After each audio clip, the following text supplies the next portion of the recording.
Hello everyone, welcome to a shortened edition of the Billy Slater Podcast. Thanks to Ram Trucks. The Queensland coach has just named the Maroons squad for Game 2 in Melbourne, and he joins us on the line from Brisbane. G'day, Billy.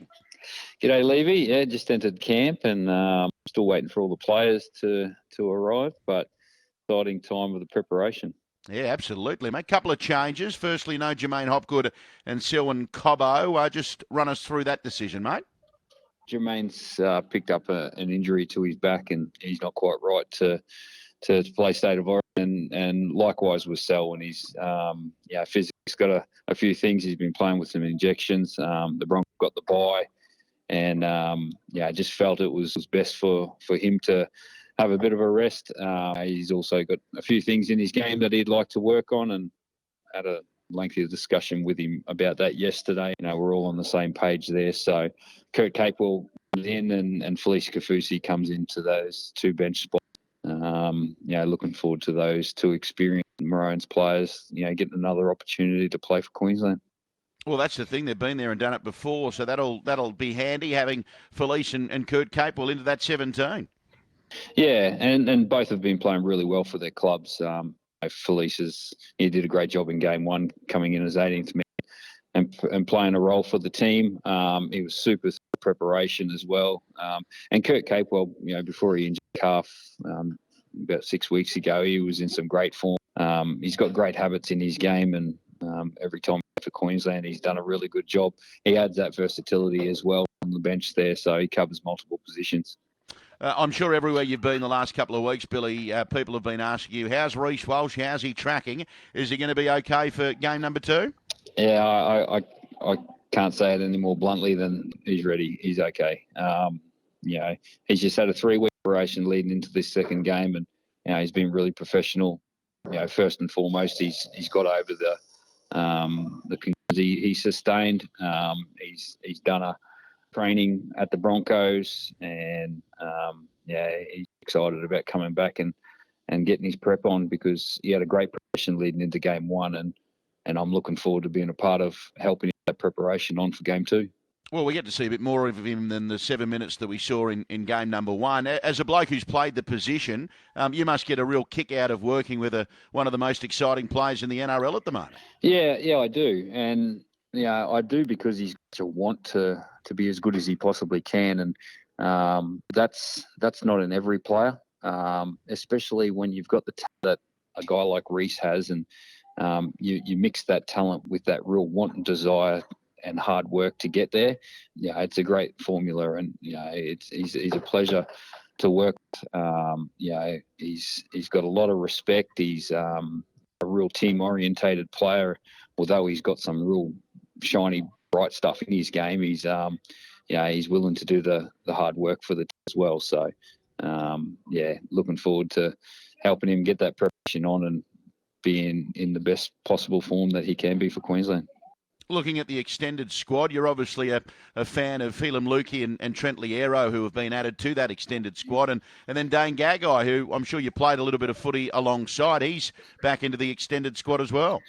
Just in regards to Trent and Helam, they've had the opportunity to come into those positions, and you're in a raffle ticket to get those spots. You really earn it with your performances and habits that you've got in your game, and those two have played this group's standard for a period of time now, and really for those two. Ezra and Brendan Piakura were great, at the first preparation, but we sometimes forget that they're only 21 years old. Ezra's played every game this year, and I just felt that those young guys needed a bit of a break, and the benefit of the bye this week for the Broncos. I feel that they're going to benefit from getting away from the game for a few days and freshening up. So they're the reasons why, those two guys aren't here and the other two are.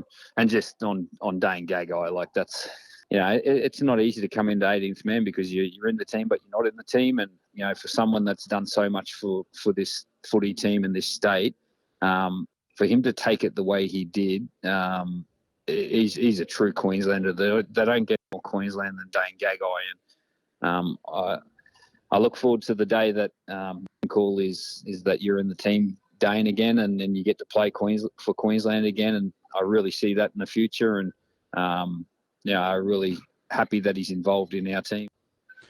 Billy, at NRL level, but more importantly at Origin level, you as coach will call on your leaders in the team, and there are none better leaders in rugby league at the moment than Ben Hunt and Daly Cherry Evans. Can you talk us through what they do for Queensland and your preparation and then on the actual night?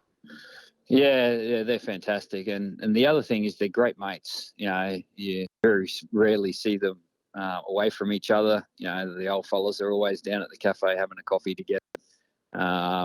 They bring so much to our footy team.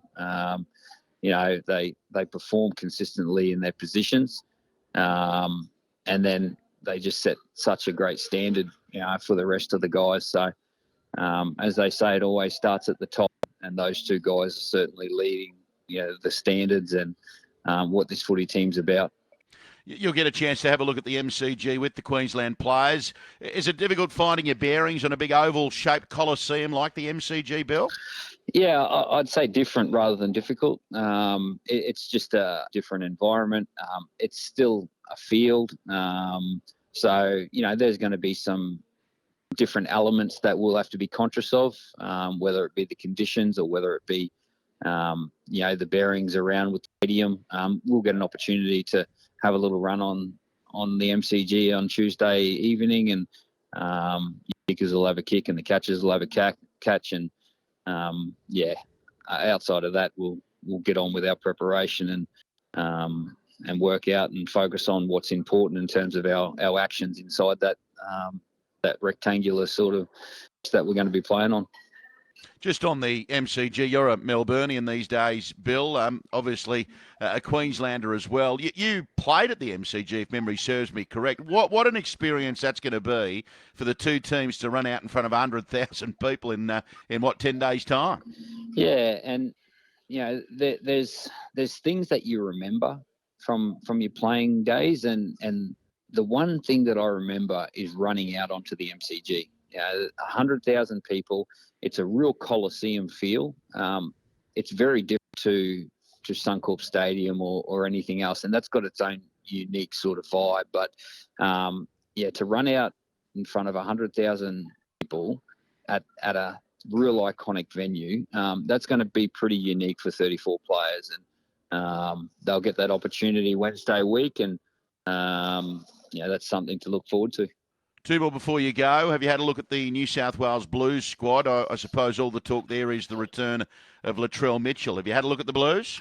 Yeah, very conscious of our opposition and who we're playing against, and we'll spend the respectful amount of time on our opposition in our preparation, but at the very same time, we need to respect our game too and get that on. That's our priority. So. The players that have been left out of their team are really strong players as well. So everyone has different strengths, and it's important as an opposition to be aware of those strengths, but at the same time, not over-focus on them. You're obviously a bloke who lives in the moment and you don't like to get too far ahead of yourself. But, Billy, final question. What do you want to say to the people of Queensland as the Maroons attempt to secure a third straight series victory under your tutelage as coach? Yeah, no, it's an exciting time for all Queenslanders, us as coaches, the players, and certainly the people of Queensland. Everyone out there is talking about their footy team right now, and who's going to be playing for them and what role they're going to be performing. The one thing that this playing group is not lost to is how important it is to our Queensland people. And we're heading out to Toowoomba tomorrow, actually, to go and touch base with that community out there and have a little training session and have a fan day out there. So I look forward to seeing the people of Toowoomba and the greater regions around that area. And that's where it all starts is who we're playing for, and that's always been really important to us. All right, mate. Well, we really appreciate you giving us up 10 minutes of your time on what's a really busy day for you as the Queensland coach. All the best for Game 2 in Melbourne on June 26th. We'll see you at the MCG. Okay, thanks, Levy. Good on you, mate. There he is, Billy Slater, the Queensland coach on the Billy Slater Podcast. This year, NRL On 9 is your one-stop shop for all footy. That's right, Freddie. Not about the highlights, action 7 days a week. Billy and Gus Podcast, get that on your drive on the way home. Immortal Behaviour, grab a seat on the couch for that. And of course, my favourite, Freddie and the Owner. The best footy brains, the biggest games. Don't trust the algorithm, subscribe to NRL on 9 and get all your entertainment there.